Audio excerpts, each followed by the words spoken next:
Bonjour à toi Globetrotter et bienvenue ici à la case des Globetrotters. Ce soir, je reçois deux jeunes filles, deux timbrées. Elles partent toutes les deux.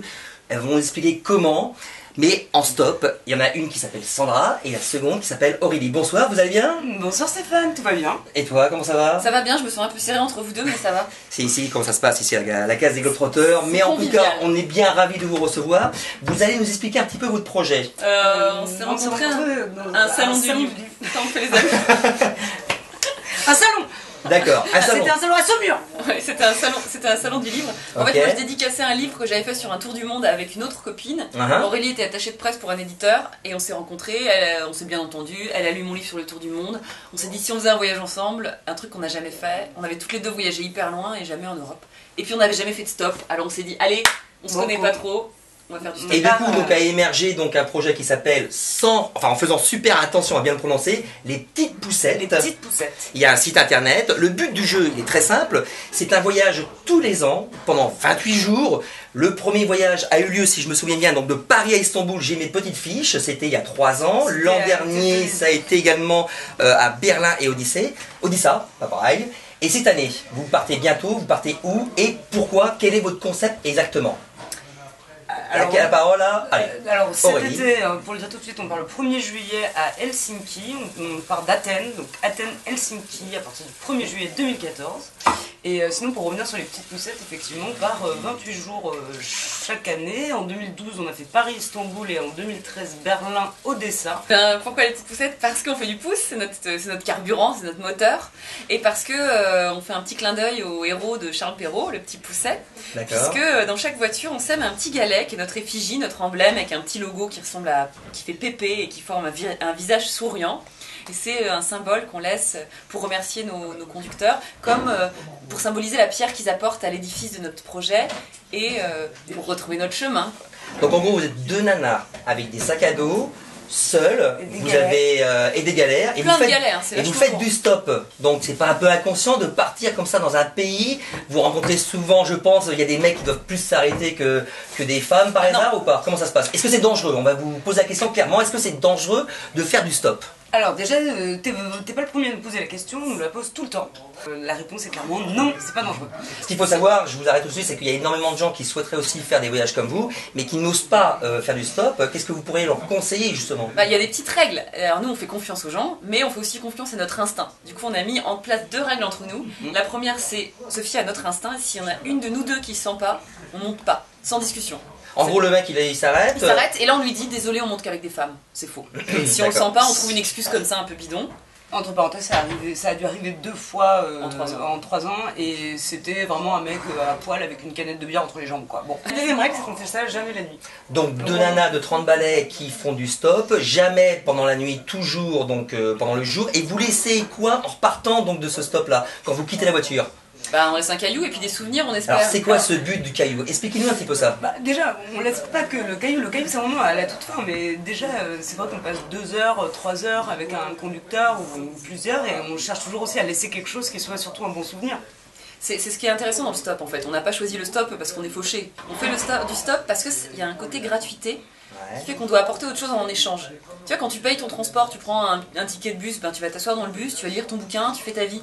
Quand un mec s'arrête pour te rendre service et te prendre en stop, tu discutes avec lui. Et du coup, il y a une forme d'échange qui est pas matérielle et qu'on trouve vraiment riche. Alors c'est un petit galet, c'est un petit caillou, est-ce qu'il est designé, il y a quoi dessus? Effectivement, c'est donc en référence au petit pousset, comme on l'a dit, c'est un petit caillou blanc, alors généralement plat, rond, comme une pièce de monnaie, sur lequel on dessine au marqueur noir, généralement. Soyons précis. Soyons précis. La plupart du temps, donc un petit visage formé de 2 P qui forment les yeux et un petit souligné d'un sourire, voilà. Comment ils réagissent les gens quand vous leur donnez ça? Non, ils trouvent ça mignon généralement, le tout étant d'expliquer pourquoi c'est l'histoire du petit pousset et pourquoi on donne des petits cailloux, ça c'est plus compliqué, mais... Oui, parce qu'on essaie de raconter l'histoire. Alors on a nos guides de conversation, voilà. Et ça c'est le truc un peu drôle, c'est que quand tu fais du stop, tu dois échanger avec des gens qui parfois parlent pas anglais, allemand, espagnol ou français ou une langue que tu as en commun. Donc tous les ans, voilà, donc tous les ans en fait, donc c'est votre délire à vous, vous partez pour 28 jours. Pourquoi 28 jours déjà à la base? C'est un cycle de femmes, et c'est ce côté un peu militant par rapport à ta question de genre est-ce que c'est dangereux dangereux. Ouais. Oui, tout le monde nous dit ça. Et en même temps, on fait quoi si on est des filles et qu'on nous dit que c'est dangereux? On reste à la maison par peur de se faire agresser, de se faire violer? Alors soit on est trop moche, mais ça nous est jamais arrivé, on n'a jamais vraiment eu peur de quoi que ce soit. Donc on va dire qu'à chaque fois, ça va faire le 3e voyage que vous avez organisé. C'est que du bonheur, quoi. Il n'y a pas eu une seule fois où ça s'est mal passé. Mais parce que vous êtes toutes les deux, ou si vous étiez vraiment en solo, comment ça pourrait se passer? C'est peut-être plus tendu ou pas? Moi honnêtement je pense que ça m'amuserait moins tout simplement. Je pense que oui j'aurais pas forcément non plus envie de le faire seul, c'est sûr. Parce qu'il y a vraiment des temps d'attente aussi, et nous ça nous fait rire, mais quand tu dis on a que du fun, le stop c'est quand même passer ses vacances d'été sur des aires d'autoroute, des stations essence. C'est votre temps dans les voitures en fait? Dans des oui, sur des voitures, camions, je suppose aussi, il doit y avoir pas mal de routiers à s'arrêter. Les routiers pas mal, et puis on passe surtout beaucoup de temps à attendre, quoi, à lever le pouce, à aller à la prochaine intersection, parfois voilà. Donc du coup le projet c'est plus un projet de stop pour aller d'un pays, enfin d'une ville à une autre, non forcément de visiter les pays traversés. On visite pas du tout. On fait pas beaucoup de tourisme quoi quand même. Oui, alors quand même on parcourt 3500 km pour les fois précédentes en un mois, en 28 jours. C'est quand même, ça nous laisse quand même une marge pour passer du temps dans les villes. Moi je trouve qu'on visite que par le stop.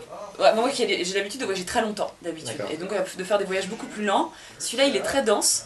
Mais ce que j'aime bien, c'est qu'on visite seulement à travers ce que les gens nous racontent des pays. C'est-à-dire qu'on a très peu de jours, on passe peut-être une journée à la plage sur 28 jours, une journée dans une ville, mais c'est quand même très rapide. L'intérêt de ce voyage, c'est vraiment la route. C'est vraiment le chemin, c'est vraiment la rencontre de ce qu'on nous raconte et de ce qu'on échange dans les voitures. Votre thématique, voilà, elle est vraiment plus axée sur rencontrer les gens, plus que de visiter, de faire les vieilles pierres d'un endroit, d'un pays et tout. Alors, si on a envie de voir un petit peu vos projets, parce que donc vous écrivez, vous faites des dessins, vous faites du film, vous faites quoi si on veut voir justement votre expérience? On a un site, lespetitespoussettes.com, et on a des films. Chaque année, on fait des films avec pas mal de blagues d'Aurélie qui est très forte. Non, mais on écrit sur ce blog, on écrit un article par jour surtout. Oui, alors pour nous suivre, on a un site internet, donc, qui est lespetitespoussettes.com, qu'on alimente chaque jour d'un billet d'humeur, d'un article quotidien. On fait aussi des petites vidéos, il y a eu 2 films pour les précédentes années, 2 petits films de 10 minutes qui sont visualisables sur le site internet et sur YouTube. Et donc on peut également il y a une page Facebook, on peut vous suivre également. D'accord. Attends, et on fait même un Kiss Kiss Bank Bank en ce moment. Ah quoi? Ah oui. Tu connais ça, une collecte? Un Kiss Kiss Bank Bank. C'est des vrai, moi je vous dis c'est des non, il nous reste 17 jours, vous avez 17 jours. On a lancé une collecte. On a lancé une collecte pour proposer aux gens de faire partie du voyage. Parce que ce voyage, c'est pas juste un truc pour nous. Tu vas écrire un article par jour, faire ses films, ça nous demande un temps de dingue. En gros, on bosse 3 heures par jour après le stop. Tout le temps. Et on fait ça pour partager, parce qu'on fait pas ce voyage pour nous, mais pour témoigner, c'est un reportage en fait. Et du coup, on propose à des gens de s'associer au projet, on leur envoie un petit galet s'ils participent au projet. En échange, on leur envoie un galet d'un des pays de voyage et on les invite à un pique-nique spécial, à des projections. On écrit leur prénom sur notre pancarte, et ça c'est quand même... génial comme cadeau. Donc là, bon, ça va être le 3e voyage. Je pense que la préparation de cette 3e édition, c'est pas la même chose que la première édition. On commence à peut être aguerri, c'est plus facile, vous avez moins de stress. Est-ce que votre entourage commence à comprendre vraiment cette originalité? Comment vous êtes perçu de l'extérieur? Ils flippent. Nos parents, ils flippent toujours. À chaque fois, ils disent mais pourquoi c'était bien l'année dernière, t'es revenue vivante, pourquoi tu veux repartir encore? Et pour toi, ça se passe comment? Un peu pareil, paradoxalement, mon père est beaucoup moins inquiet que ma mère. Mon père est très content pour nous, mais il trouve ça génial. En tout cas, on peut continuer à voir donc vos exploits et ces voyages à travers le site que tu vas me rappeler tout de suite. Lespetitespoussettes.com. Sandra et Aurélie, qu'on pourra retrouver très prochainement à leur retour, donc vers août, si vous partez donc... On vient fin août, on part juste en juillet faire le stop, mais nous serons de retour à Paris fin août. Et on espère vous revoir prochainement avec une bonne vidéo, plein de délire, et gardez votre naturel, ça sera vraiment assez top. Merci d'être venu et à une très prochaine fois. Merci beaucoup. À bientôt, au revoir. À bientôt.